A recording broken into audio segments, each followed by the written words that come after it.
Buenas tardes.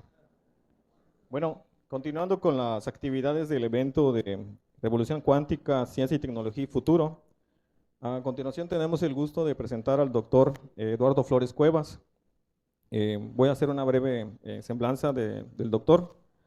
El doctor estudió en en la Universidad Autónoma de Yucatán, donde estudió la carrera de Ingeniería Física.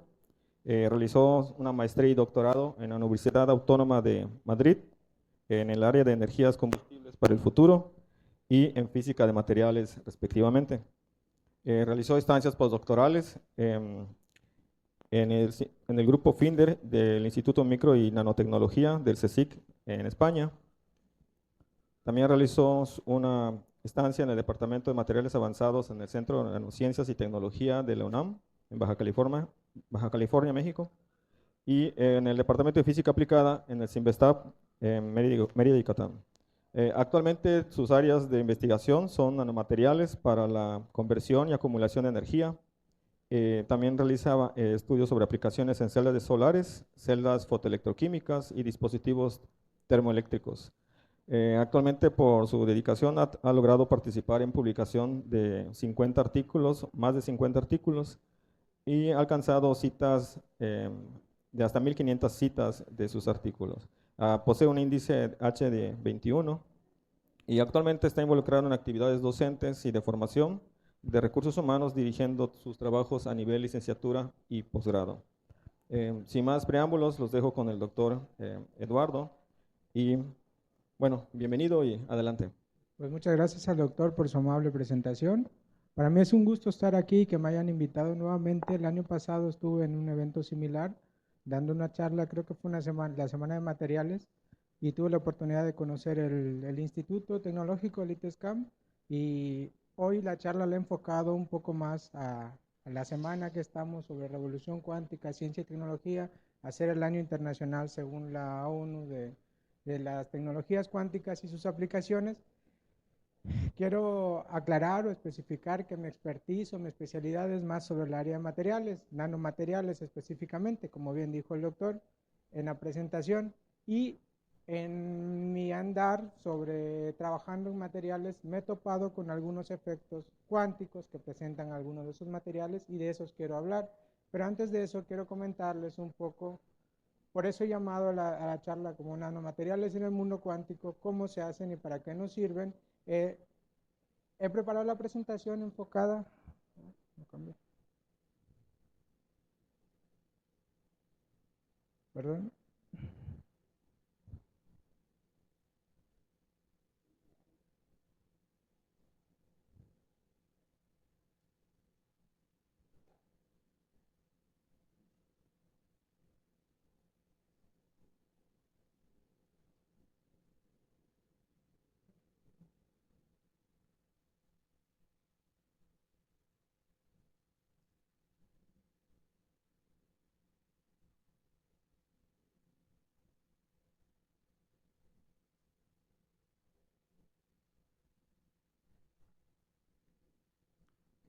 Pues ya está, perdón por los problemas técnicos.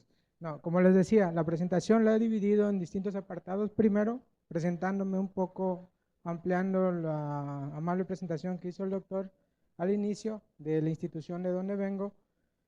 Luego, definir un poco el término nano, qué son los nanomateriales, porque a veces podemos pensar, bueno, ya lo hablaremos, de que todo lo menor a una micra se considera nano, cuando no es así propiamente. Bueno, luego hablaremos de cómo se obtienen algunos métodos para obtener los nanomateriales o materiales en escala nanométrica o nanoestructurar materiales que estén en volumen. Luego, algunas aplicaciones que tienen estos y finalmente les hablaré un poco en qué he trabajado. Principalmente yo he tenido la oportunidad de trabajar con materiales bidimensionales que presentan algunos efectos cuánticos. En cuanto a la presentación general, ¿de dónde vengo? Pues yo actualmente soy profesor del Departamento de Física Aplicada del CIMBESTAB. Voy a hacer un poco un anuncio promocional. Somos 24 profesores del centro y 4 profesores investigadores por México. Al igual que el doctor Filiberto, que antecedió la charla, y el doctor Gabriel Merino, todos estamos adscritos al departamento. Somos 24 profesores y 4 profesores de cátedra. De hecho, está el profesor Filiberto como profesor investigador por México adscrito al departamento. En el departamento trabajamos diferentes áreas, desde física de sistemas complejos, nano y biomateriales, que mi área de especialidad está aquí en esta área, física de partículas y campos, física de medio ambiente con colegas que trabajan temas de corrosión y física de materiales. En cuanto a mí, yo soy profesor del departamento, soy responsable de un laboratorio que se llama, más bien el nombre no lo he actualizado, pero es Materiales para Conversión de Energía y Fotogeneración de Hidrógeno, porque es a lo que me dedico y al laboratorio le llamé así. Básicamente, estudio materiales que tienen tres aplicaciones diferentes. Materiales termoeléctricos que tengan efecto Seebeck para hacer la conversión termoeléctrica, materiales que puedan servirme como electrodos en generación fotoelectroquímica, que es el efecto Becquerel, y celdas solares, que es el efecto fotovoltaico. Estudio tres efectos principalmente que tienen los materiales. Todos estos efectos ya verán que en algún punto son efectos cuánticos, ¿no? Cuando llega la luz y se genera un par de portadores, y luego, bueno, ya hablaremos en su momento de qué efectos son los que se pueden ver con estos materiales. La familia de materiales con los que trabajo se llama o pertenecen a una familia que se llama calcogenuros de metales en transición, que es una familia bastante amplia, que puede incluir a los sulfuros, selenuros, teluros, óxidos, si nos ponemos muy exigentes porque el oxígeno está en el grupo calcógeno, y las mezclas o las combinaciones entre ellos pueden ser binarios o pueden ser ternarios, hacer oxisulfuros, oxiselenuros, etc. Y en el laboratorio cuento con diferentes técnicas para preparar dichos materiales. De hecho, estas celdas escaladas de tipo de segunda generación de tecnología CT-CDS en película delgada fueron hechos en mi laboratorio. En mi laboratorio tenemos varios sistemas de sputtering, partiendo hace muchos años.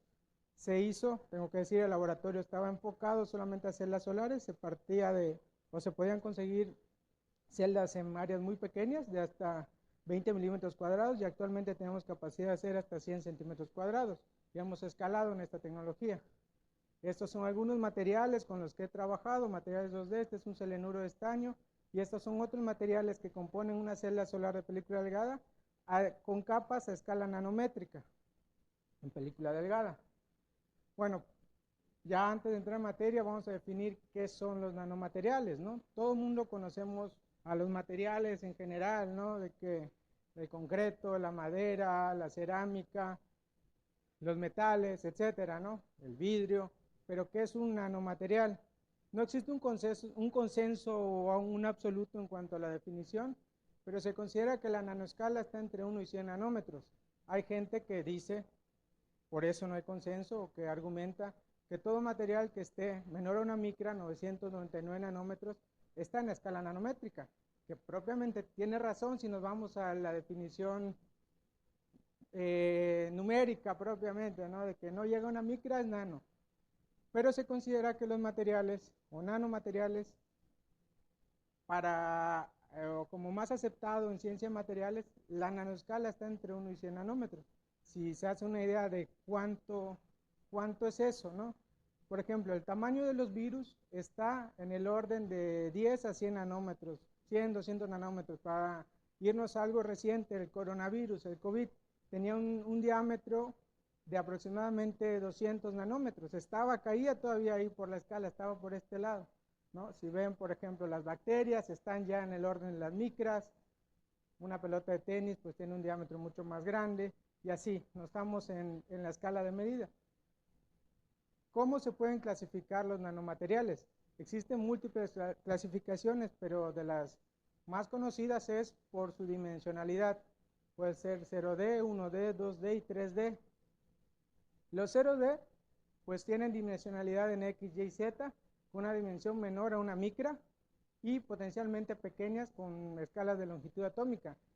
Para no seguir leyendo la definición o transcribiendo la definición, básicamente son las nanopartículas o materiales que tengan un radio, un área muy pequeño. Esos son los materiales 0D. Los 1D tienen dimensiones, solo una dimensión confinada en un eje, en dos ejes, X y Y, y estos pueden ser los nanotubos de carbono, que a lo mejor han escuchado de ellos. Luego los materiales bidimensionales que pueden ser las películas delgadas, que tienen una dimensionalidad confinada en Z, pueden ser películas delgadas o materiales que pertenecen a la familia Van der Waals, que son los materiales 2D, o exfoliables. Y finalmente los nanomateriales 3D, que son los policristales y longitudes menores a una micra. Existe otra clasificación, bueno, una clasificación más extensa donde se pueden ver en 0D están los quantum dots, los llamados quantum dots. Ahí ya nos empezamos a relacionar un poco con el tema que nos compete el día de hoy. Los 1D, pues los nanotubos de carbono. 2D, el más conocido, creo que todo el mundo ha escuchado hablar del grafeno, ¿no? Pero además del grafeno existen otros materiales que se pueden exfoliar. Principalmente pertenecen a la familia de dicalcogenuros de metales en transición, tricalcogenuros de metales en transición, que justamente es la familia de materiales en la que yo trabajo. Y finalmente materiales 3D, donde están los aerogeles, los MOF, las estructuras o enrojados metalorgánicos, que son estos, son estructuras 3D. Cada uno de los tipos de materiales tienen ciertas ventajas y limitaciones. Dependiendo para la aplicación o para lo que uno lo quiere enfocar, podemos elegir trabajar con materiales 0D, 1D, 2D o 3D.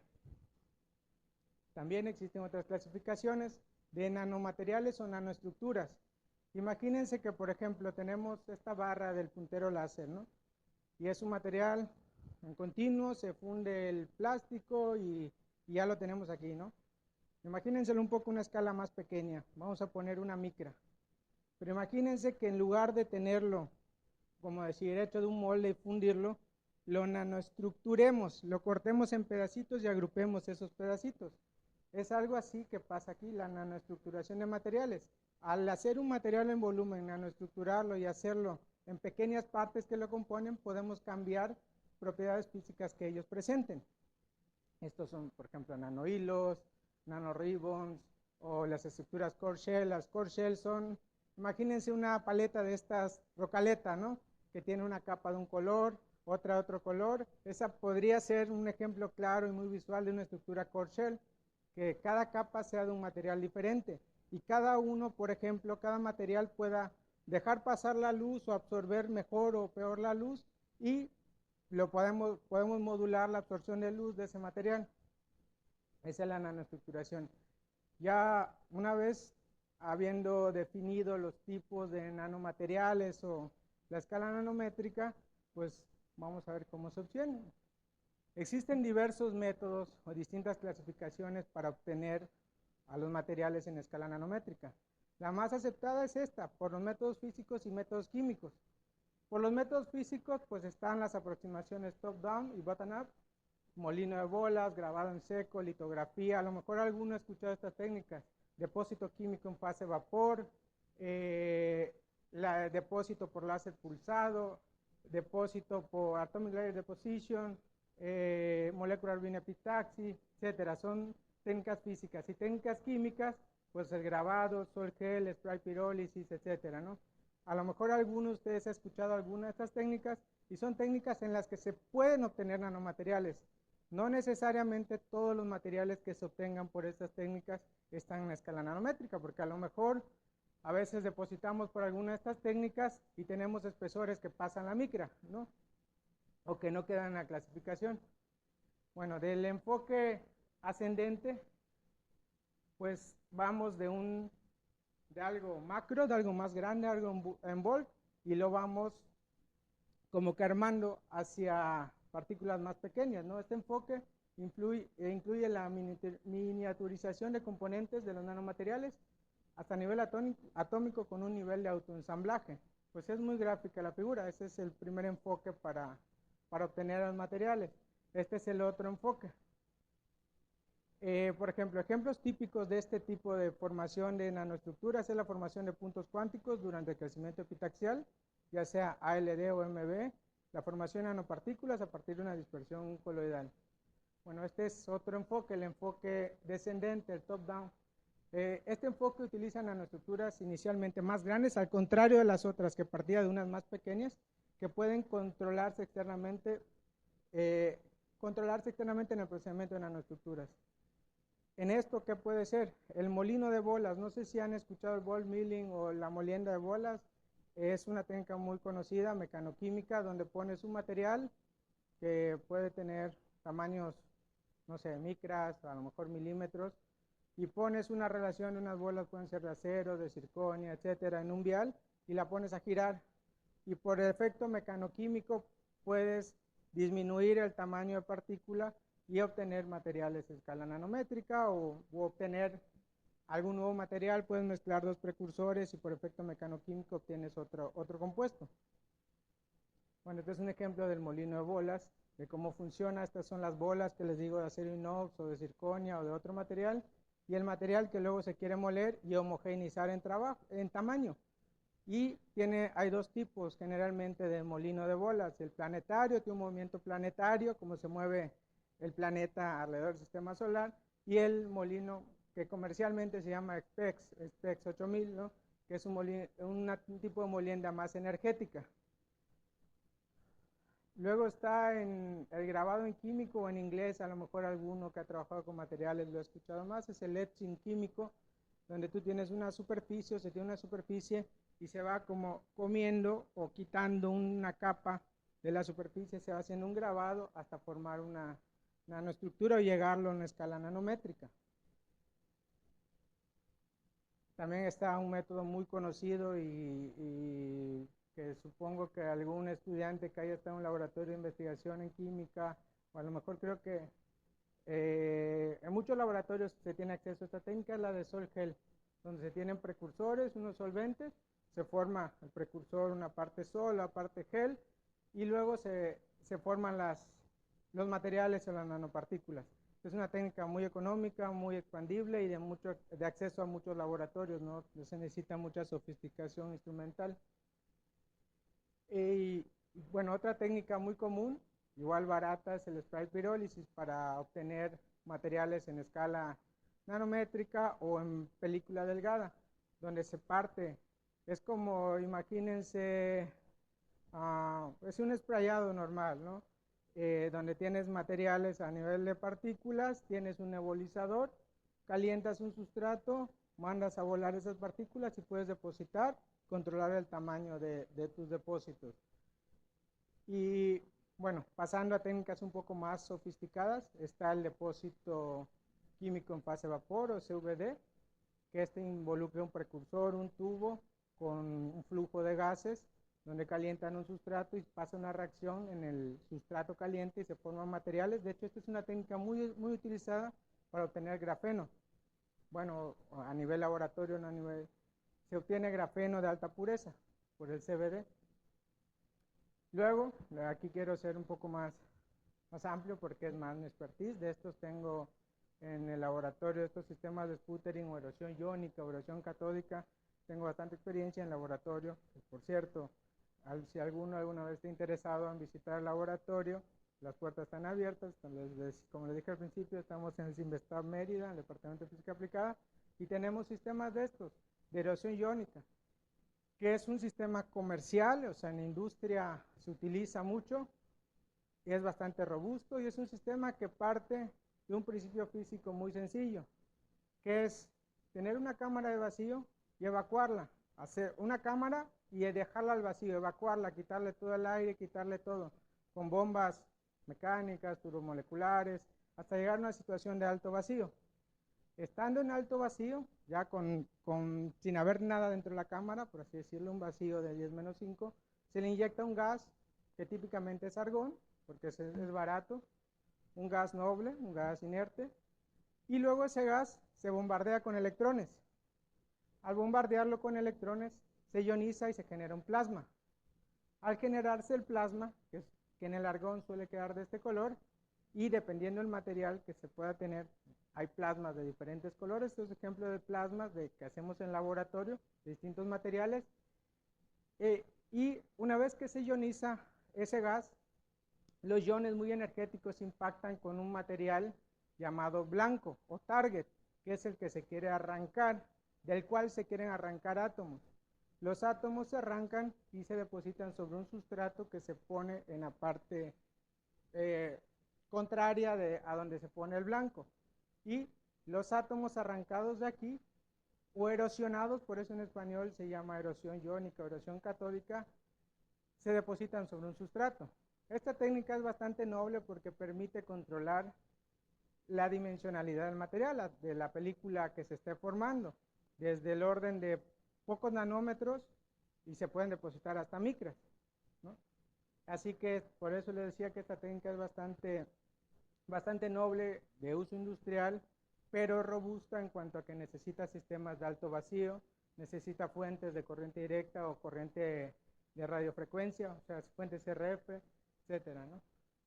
Luego, otra técnica sofisticada, una técnica química para obtener materiales en la nanoescala, pues es el depósito por capa atómica, Atomic Layer Deposition, que esta no necesita un gran vacío, es una técnica química, pero parte de precursores y pulsos muy controlados para depositar capa por capa, casi a nivel, no llegan, bueno, sí a nivel atómico, layer by layer, va depositando una capa, otra capa de material, y en esta técnica no se pueden hacer materiales, o bueno, no es recomendable hacer materiales muy gruesos porque tardaría mucho y se acabarían los precursores, porque esta técnica es para espesores muy pequeños.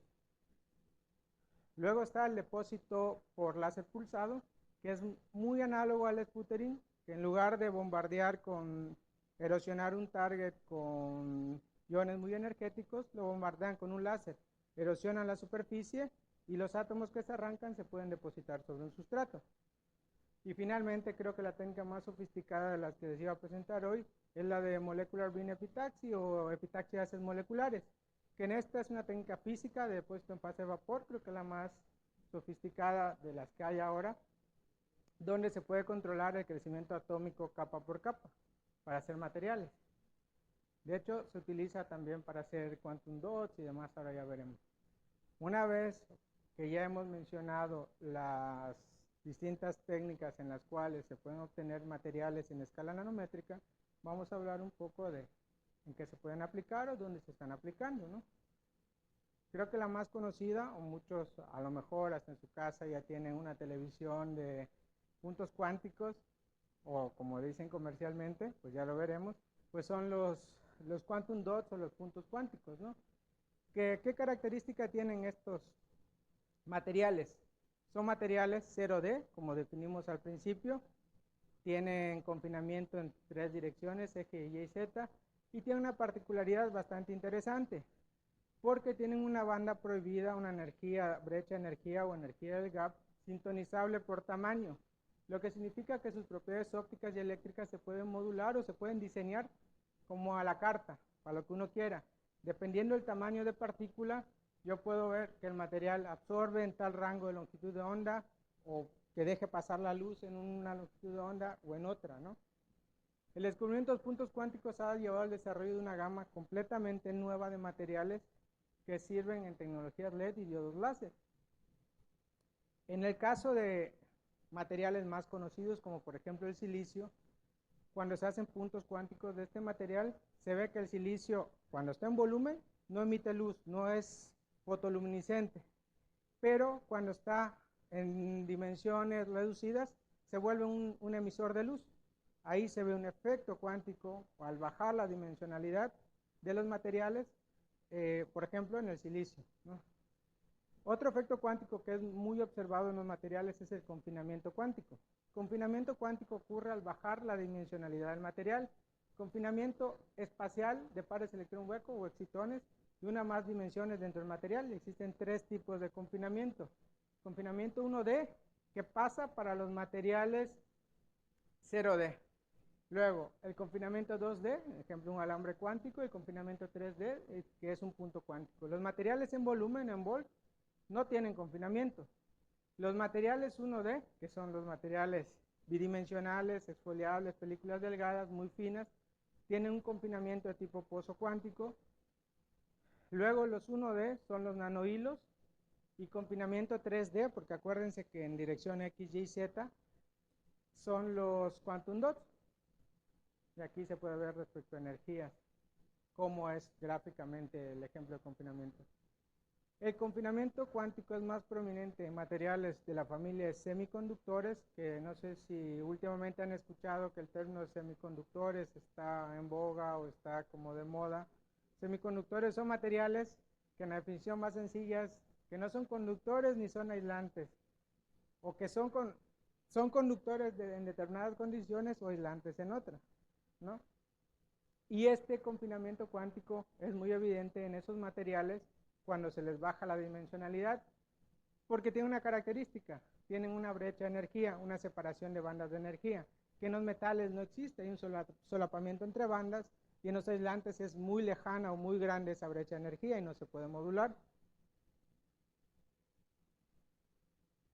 Bueno, el confinamiento cuántico puede entenderse examinando el principio de incertidumbre de Heisenberg, que mencionó el doctor Filiberto al principio con la foto, que habían tres como padres de la mecánica cuántica, uno de ellos era Heisenberg. El principio establece que cuanto más precisamente se conoce la posición de una partícula, es mayor la incertidumbre de su momento y viceversa, ¿no? Por tanto, cuanto más confinada y localizada espacialmente se vuelve una partícula, más amplio es el rango de momento de energía. Momento es la cantidad de movimiento de energía en este caso. Esto se manifiesta con un aumento en la energía promedio de los electrones en la banda de conducción y queda un mayor espaciamiento entre los niveles de energía y por tanto permite modular la banda prohibida o el bandgap. Ya acercando un poco los efectos que he visto o con los que me he topado cuando he trabajado con los materiales en las aplicaciones que yo trabajo, pues voy a hablar específicamente en celdas solares y en termoelectricidad, ¿no? En celdas solares, el propio hecho de absorber la luz, los fotones incidentes sobre una unión PN de materiales, un material generalmente el material P, que tiene mayor conducción por huecos, es la capa absorbente, y el material N suele ser la window layer o la capa que deja pasar la luz, la capa ventana, solamente por poder absorber fotones y convertir pares electrón-hueco, ya estamos hablando de un efecto cuántico propiamente. De hecho, en celdas solares hay un parámetro, como que algo imprescindible para medir siempre, que es la eficiencia cuántica. La eficiencia cuántica puede ser interna o externa. La eficiencia cuántica no es más que decir, tantos fotones llegan a la superficie de mi material y tantos portadores de carga, electrones o huecos, puedo extraer de él. Esa es la eficiencia. Me llegan 100 fotones y puedo sacar 50 electrones, ¿no? O huecos, portadores de carga. Hago una relación entre ambos y tengo la eficiencia cuántica. Puede ser interna o externa. Sí, una considera toda la luz hasta la que rebota y otra sola la luz que atraviesa el material y los portadores que salen. Es la diferencia entre ambos.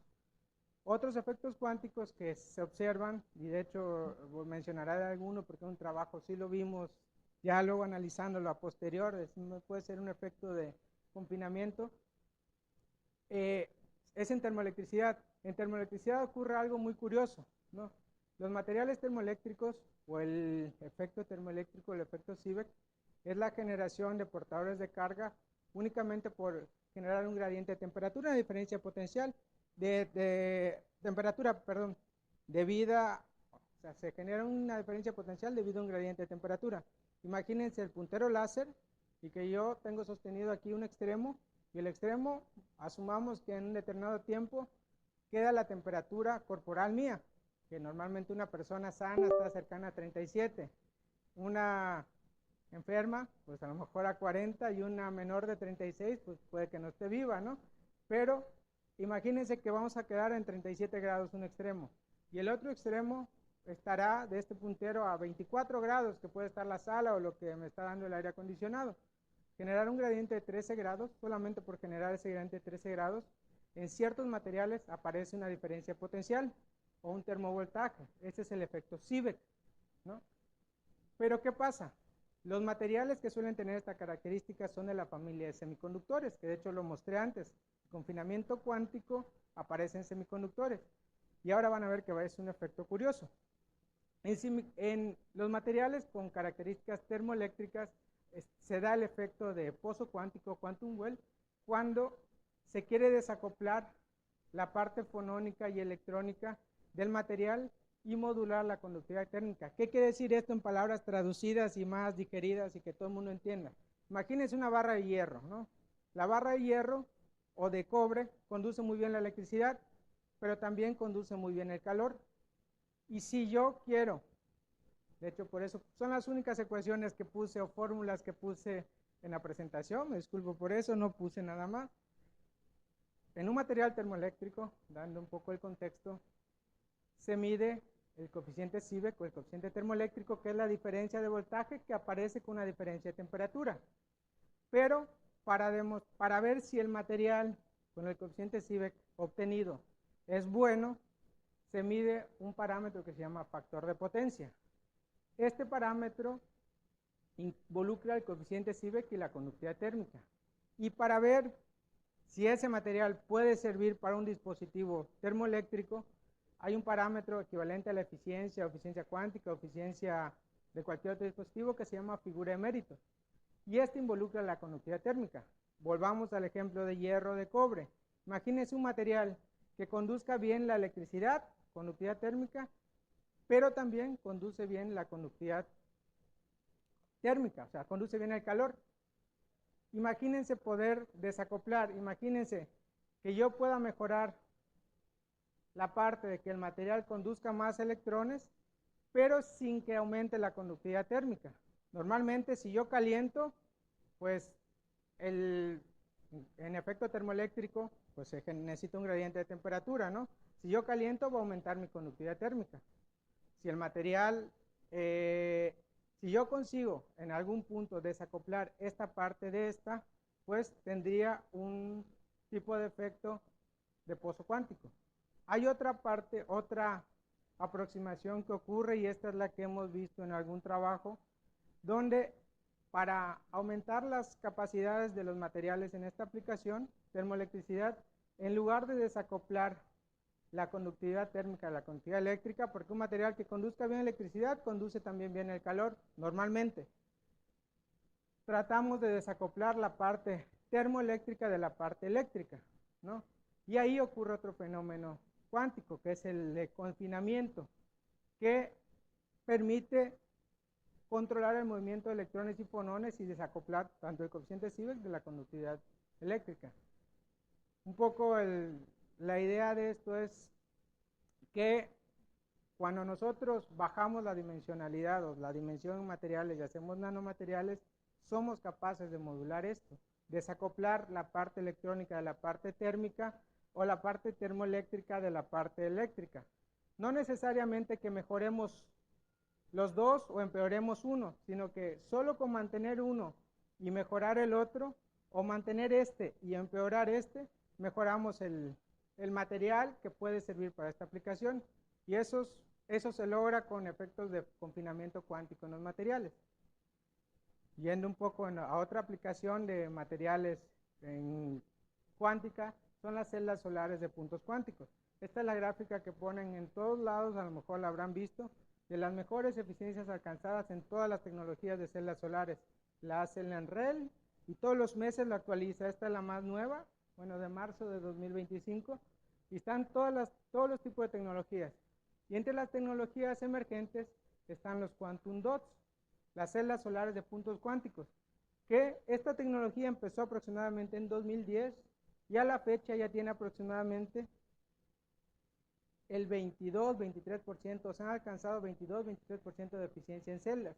Si la comparamos con tecnologías de silicio, de película delgada, que desde los años 70, en la crisis del petróleo, se empezaron a desarrollar, se ve la evolución.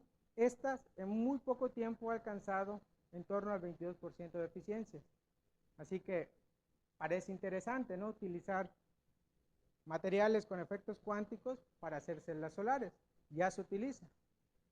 De hecho, la estructura de una celda solar basada en puntos cuánticos es muy similar a una de segunda generación. Esta es una de segunda generación con una unión de dos semiconductores P y N, pero una de puntos cuánticos es exactamente lo mismo, solamente que en lugar de poner una capa P, una capa N, que suelen ser son inorgánicas, se tiene que poner una capa transportadora de huecos y una transportadora de electrones, pero la estructura es la misma y funciona.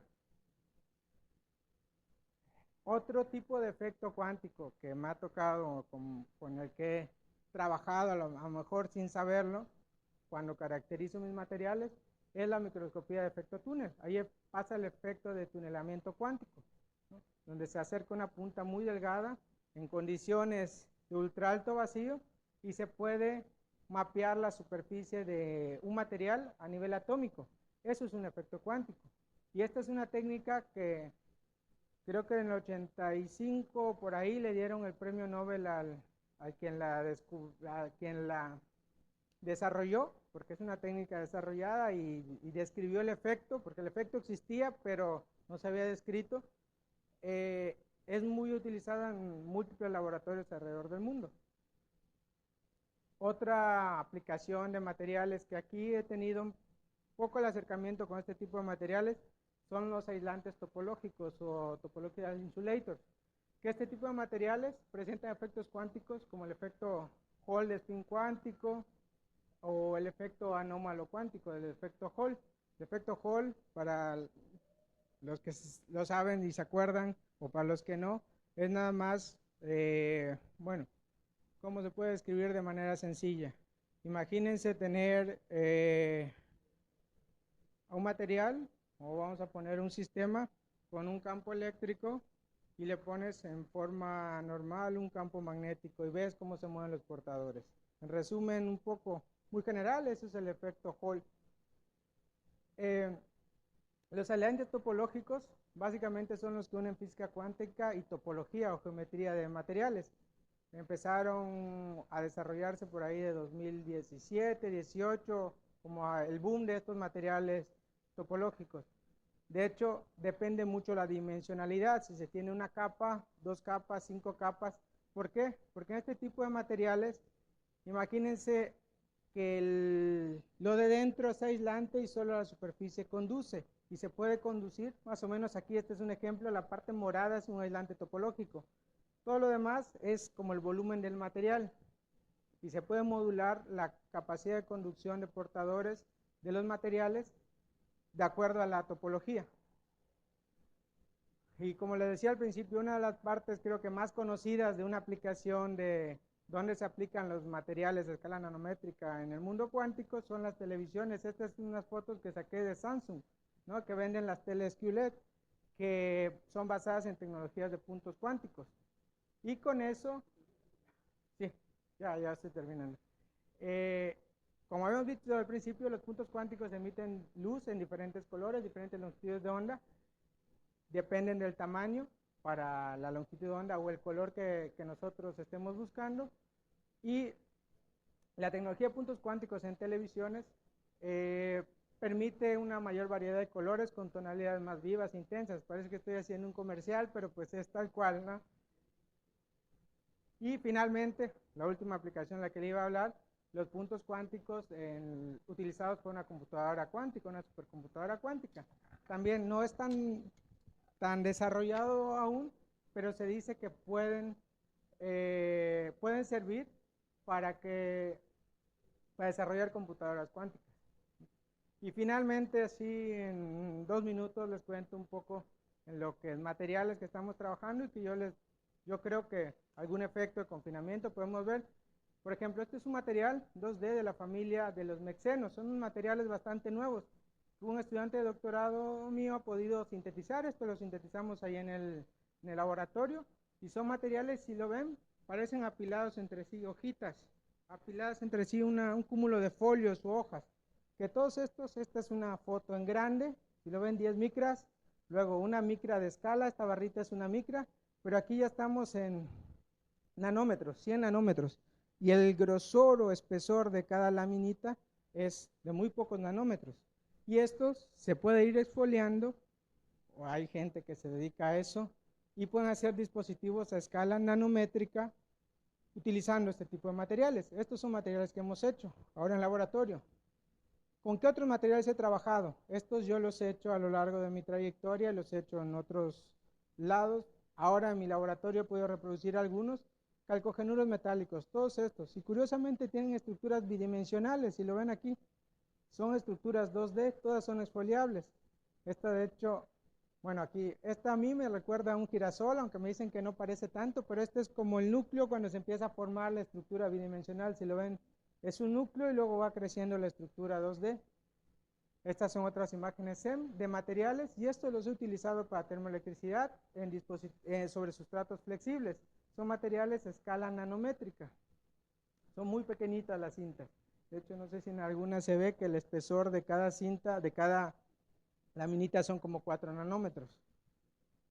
Y bueno, estos son algunos trabajos en los que he tenido oportunidad de participar, donde hemos trabajado con materiales cuasi 1D o Van der Waals, todos tricalcogenuros, la familia tricalcogenuros, y tiene cintas de nanoribbons, y podemos hacer dispositivos de efecto de campo, que también ocurre por un efecto cuántico, ¿no? En materiales en estas dimensiones. Hay un efecto cuántico en estos dispositivos FET o de transistores de emisión de efecto de campo.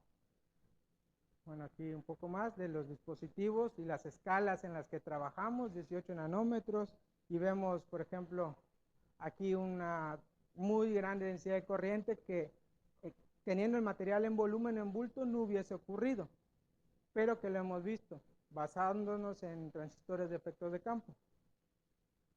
Y finalmente, ya con esto termino, cuando les hablaba de materiales termoeléctricos, en este trabajo donde tuve la oportunidad de participar también, en nitruro de escandio que habíamos hecho por el Molecular Beam Epitaxy, sin saberlo, ya analizándolo a posterior, vimos que un mejoramiento en las propiedades termoeléctricas o el factor de potencia que depende de la conductividad eléctrica, el coeficiente Seebeck, se debía a un efecto de confinamiento, porque si hacíamos muestras por película delgada, por cualquier otro método, no funcionaba. Lo hacíamos muy delgadito y muy controlado por Molecular Beam Epitaxy y teníamos efectos de mejorar el rendimiento de este tipo de materiales, y eso se debía a un efecto cuántico de materiales. Y por mí sería todo. Muchas gracias a todos.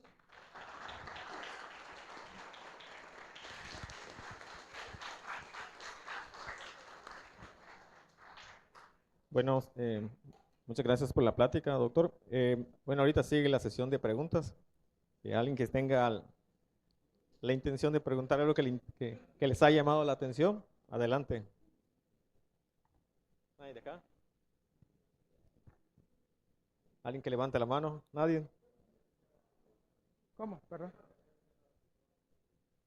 El de para termoelectricidad, el de bajar dimensionalidad, lo estamos haciendo ahora con los mexenos, con este mexeno que es un carburo de titanio con un elemento, es basado en carburo de titanio, este tipo de mexeno. Lo queremos aplicar o enfocar, además de termoelectricidad, a supercapacitores para almacenamiento de energía. Esa es la aplicación en la que queremos este material. Los otros, estos de aquí, para dispositivos termoeléctricos. Porque con esto creemos que al tener laminitas, vamos a llamarlas así, laminitas ordenadas, no es lo mismo que tener un sólido. Y ahí podemos desacoplar la parte eléctrica porque está conectado eléctricamente, pues la parte térmica la podemos reducir o la podemos modular. De hecho, estos materiales tienen una conductividad térmica muy baja y estamos aprovechando, propiamente al hacerlo por este método, pues lo nanoestructuramos directamente porque estamos teniendo laminitas y se ven, entre cada una hay un espacio. Eléctricamente están conectadas, pero este espacio hace que térmicamente no conduzcan igual a como si fuese un sólido continuo o que no hubiesen estos orificios o estas separaciones. ¿Sí? ¿Qué condiciones tiene que tener un material con 0 dimensiones para producir luz? ¿Es solo con pasar electricidad o requiere otras condiciones para que emita la luz? La separación de las bandas. El material generalmente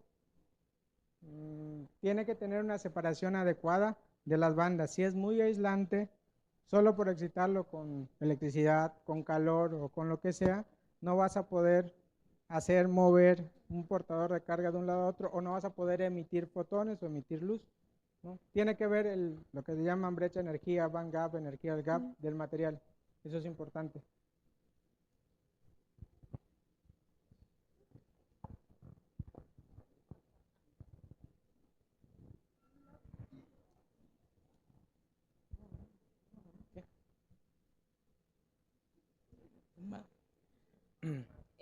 Bueno, mi pregunta es que si hay alguna forma en la que los nanomateriales puedan interactuar con el cuerpo humano sin necesidad de ser afectado el cuerpo humano, o sea, por un ejemplo en la medicina. Sí, de hecho existe una rama que el año pasado que vine di como la clasificación de materiales, que son los biomateriales, que los biomateriales pueden ser materiales de origen biológico, no sé, Dale, güey. quemar chaya, que se quema chaya y se puede obtener, o sargazo, y a partir de algo biológico se obtiene un material, o tener un material que sea biocompatible, que no tenga origen natural. Y esos materiales sí son utilizados, los biocompatibles son utilizados en medicina. De hecho, hay, si tengo oportunidad de buscar algo de información al respecto, unos nanomotores, que son como marcadores, nanomotores de materiales de la familia de semiconductores, que son nanopartículas que se meten a veces al torrente sanguíneo, que sirven como marcadores para detectar alguna enfermedad, algún padecimiento, para censar alguna propiedad. De hecho, yo tuve la oportunidad de colaborar con un grupo que trabajaba con eso, con nanomotores, yo en la parte de desarrollo del material y ellos en aplicación, y lo probaban, por ejemplo, con ratas o con animales ya en laboratorio, pero sí funcionaban. Son materiales biocompatibles, generalmente de la familia de, pueden ser metálicos o semiconductores, que pueden estar perfectamente en el cuerpo humano sin que afecte. Buenas tardes. ¿Cómo se relacionan las propiedades cuánticas de los nanomateriales con su tamaño y forma? No veo dónde me preguntaron. Perdón, ¿cómo se relacionan? En las propiedades cuánticas de los nanomateriales para su tamaño y forma. Creo que te refieres un poco más por la imagen, según entiendo, de los quantum dots y la dimensionalidad del tamaño y la forma, ¿no? Sí. Por ejemplo, los quantum dots, que son 0D, y pues, que tienen confinamiento en las 3 direcciones, depende el tamaño para la longitud de onda, por ejemplo, de la luz que vayan a emitir. O sea, el tamaño determina el color o la longitud de onda en la que estén emitiendo. Okay. O sea, el diámetro, por ejemplo, de la nanopartícula es lo que lo determina. Ok, tengo otra pregunta más. Sí. ¿Cuáles son los métodos más avanzados para la síntesis de los nanomateriales? O sea, en el caso del control o sea, para un control preciso y de su tamaño. O sea, Pues, su para estructura. hacerte claro, las más avanzadas son las más caras, que no hay que a veces hay que hacer un costo-beneficio, pero por ejemplo, Molecular Beam Epitaxy o el MB, ahí tienes un control a nivel atómico. Atomic Layer Deposition tienes un control a nivel atómico, pero son técnicas costosas comparadas con otras donde puedes obtener a lo mejor nanomateriales, pero no con un control como tienes con esa. Por ejemplo, en el MB tú necesitas condiciones de vacío, una cámara muy sofisticada. De hecho puse una foto, pero creo que no se... Perdón. Bueno, ya no se va a ver. De un sistema, son sistemas de ultra alto vacío de 10 a la menos 10, 10 a la menos 11, que para llegar a esas condiciones de vacío y cuesta a veces días de hacer evacuar una cámara, a comparación del sputtering o la erosión iónica, de ahí que tú necesitas 10 a la menos 5, 10 a la menos 6 atmósferas. En un MB necesitas 10 a la menos 10, por ejemplo, y eso significa costo. Y generalmente obtienes materiales en escala pequeña, o sea, en dimensiones pequeñas. Y por eso te digo, depende cuál sería el mejor, depende qué es lo que se quiera. Si para nivel industrial o lo que sea, a lo mejor MB no es la solución, o si se quiere tener gran cantidad de material, a escala nanométrica no es la solución, pues si quiere tener un control muy preciso y no preocupa el dinero, pues esa sería la solución. Ok. En el caso de que si se podrían ser escalar, o sea, si podrían escalar la producción de los nanomateriales en cuánticos, estos podrían perder sus propiedades. No, si se tiene un control durante el proceso, ¿no? Si tú dices, voy a hacer nanopartículas de 5 nanómetros o de 10 nanómetros, que sí se puede controlar el diámetro, pues no tienes, o sea, no con eso no por hacerlo a gran escala, vas a perder las propiedades. Ok, eso es todo. Gracias. De nada.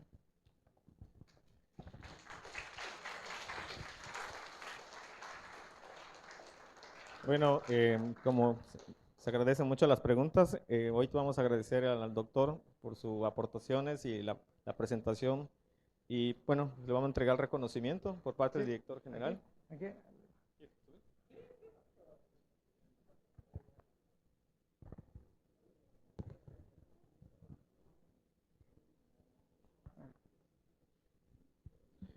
El Tecnológico Nacional de México, a través del Instituto Tecnológico Superior de Calquiní, otorga el reconocimiento al doctor Eduardo Flores Cuevas, por su valiosa participación como expositor en el evento Revolución Cuántica, Ciencia, Tecnología y Futuro, celebrado los días 3-4 de abril, con la conferencia titulada Nanomateriales en el Mundo Cuántico. ¿Cómo se preparan y para qué sirven? Calquiní, Campeche, abril 2025. Muchas felicidades, maestro, doctor.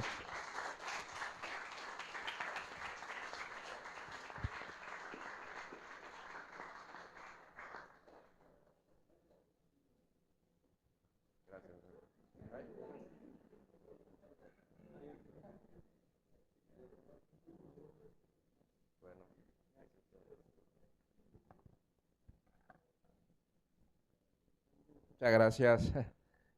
Un aplauso más. ¿Qué sigue, maestro?